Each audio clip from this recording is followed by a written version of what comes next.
요즘 길가에 세워진 전동 킥보드 많이 보셨을 겁니다. 오피스 밀집 지역인 강남이나 여의도를 비롯해서 또 대학들이 몰려있는 마포와 홍대 지역에서도 쉽게 볼 수 있는데요. 이렇게 수요가 빠르게 늘어나는 가운데 안전 사각지대에 놓여 있어서 제도 개선이 필요하다는 목소리도 함께 나오고 있습니다.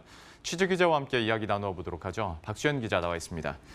이 분야의 시장 현황부터 한번 짚어주시죠. 네, 이 마이크로 모빌리티라고 불리는 이 전동 킥보드가 대표적인데요. 예. 자동차나 대중교통으로 가기에는 좀 가깝고 또 걸어가기에는 좀 멀어서 애매한 그런 기간을 중단거리 이동에 활용되면서 이제 이 전동 킥보드가 대체 수단으로 각광을 받고 있습니다.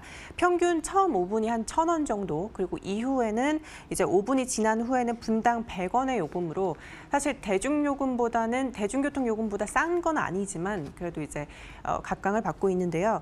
한국교통안전연구원에 따르면 국내 마이크로 모빌리티 시장은 2017년 7만 대 수준에서 2022년 최대 30만 대 가까이 이제 커질 것으로 예상이 되고 있습니다. 특히 올해 연내 30에서 40만 대가 이제 시중에 풀릴 것으로 보이고요. 공유 전동 킥보드 시장도 이제 성장세가 가파릅니다.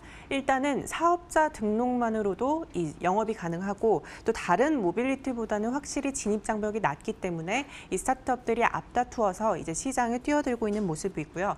불과 1, 2년 만에 이제 시장에 뛰어들었다가 사라지는 업체가 많아질 정도로 경쟁이 치열해지고 있습니다. 예. 현재 서울 지역에는 약 2천여 대가 달리고 있는 이 공유 전동 킥보드 킥고잉을 운영하는 올룰로가 대표 주자고요. 약 60억 원을 투자받은 PUMP의 경우에는 현재 강남 일대에서 이제 싱싱을 기존 1,000대에서 연내 3,000대까지 확대해서 운영할 계획입니다. 고고싱을 제공하는 메스아시아나 아니면 소카에 투자를 받은 나인투원도 이 전동 킥보드 서비스를 활발히 운영하고 있습니다. 참 이렇게 시장이 커지다 보니까 안전에 대한 문제도 현재 대두가 되고 있는데요. 자동차와 전동 킥보드가 부딪혀서 사고 일어나는 경우도 많은 걸로 알고 있고 인도를 달리던 전동 킥보드가 또 행인과 부딪혀서 행인이 사망하는 사고도 있었죠. 네, 그 차도 위나 인도에서 갑자기 불쑥 그 전동 킥보드가 튀어나왔다 해서 킥난이라는 말이 나올 정도로 이 위험성에 대한 인식이 좀 커지고 있습니다. 실제 사고가 매년 증가 추세입니다. 삼성교통안전문화연구소에 따르면 한 2016년 49건에 불과했던 전동 킥보드 교통사고가 지난해 258건으로 5배 이상 늘었고요. 한국소비자원에 접수된 전동 킥보드 사고도 이제 2015년에 비해서 이제 15배 이상 늘었습니다.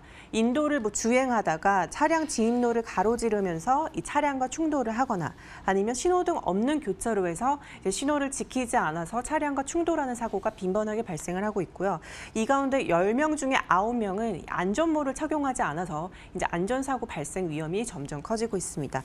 도로교통법상 이 전동 킥보드는 원동기 장치 자전거로 분류되기 때문에 사실상 인도나 자전거 도로에서는 탈 수가 없습니다. 예. 운전면허도 필요하고 또 안전모도 필수로 착용해야 하는데 대부분 지켜지지 않고 있고요. 그리고 단속도 전무해서 사실상은 무방비 상태에 놓여 있습니다.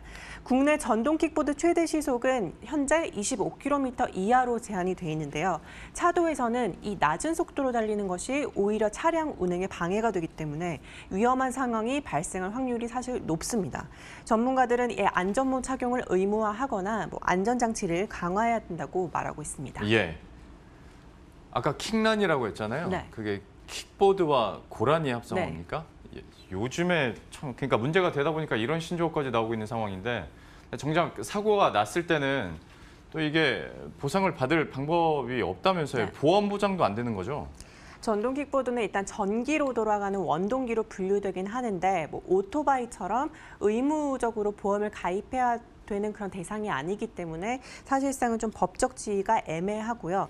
또 일상생활배상 책임보험의 경우에는 자전거 사고를 보상해 주는데 이 전동 킥보드는 또 전기로 돌아가는 이용수단이기 때문에 보장을 받지 못하고 또 전동 킥보드용 보험 상품이 따로 있기는 한데 이게 인도나 자전거 도로에서는 불법이니까 이때 만약에 타다가 사고를 발생할 때는 또 보장을 받지 못합니다. 예. 업체들도 보험사와 제휴 상품을 맺고 활발히 이제 상품을 만들고 있는데 사실 사실상 보장 범위가 매우 제한적이어서 좀 상황이 녹록지 않고요. 업계에서는 일단 이 전동 킥보드를 이제 보험 개발을 활성화하기 전에 이 전동 킥보드가 무엇인지 어떤 정의와 기준을 좀 더 명확히 하는 게 중요하다고 얘기합니다. 그러니까 아무래도 새로운 시장이다 보니까 지금 제대로 갖춰진 제도나 규제가 없다라는 건데 정부에서는 어떻게 가이드라인이 나온 게 있습니까? 네, 현재 그 전동 킥보드가 자전거 도로에서 달릴 수 있게 하는 그 법안이 국회에 계류 중인데요. 일각에서는 이 법안이 통과가 돼도 국내에서는 이 자전거 도로가 굉장히 좁거든요. 그렇기 때문에 이 좁은 도로에서 자전거와 전동 킥보드가 같이 운행을 할 수 있냐라는 어떤 우려도 나오고 있습니다. 운전면허를 면제하자는 방안도 논의되고 있지만 청소년이나 어린이 이용자들이 일단 사고 위험에 노출이 될 수 있고요.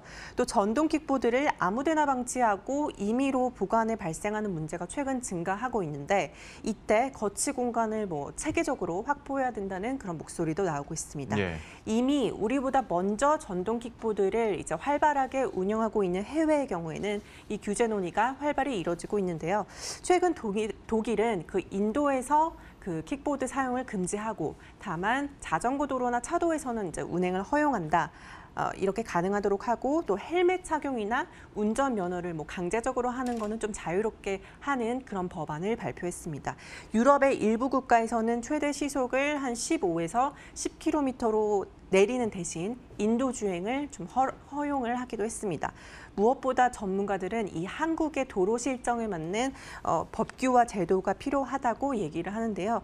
전동 킥보드 이용자의 인식 개선과 이제 전동 킥보드가 제각기 다르기 때문에 이 표준 규격을 설정을 하고 또 관리 감독에 대한 논의도 활발히 이뤄져야 한다는 목소리가 나옵니다. 예.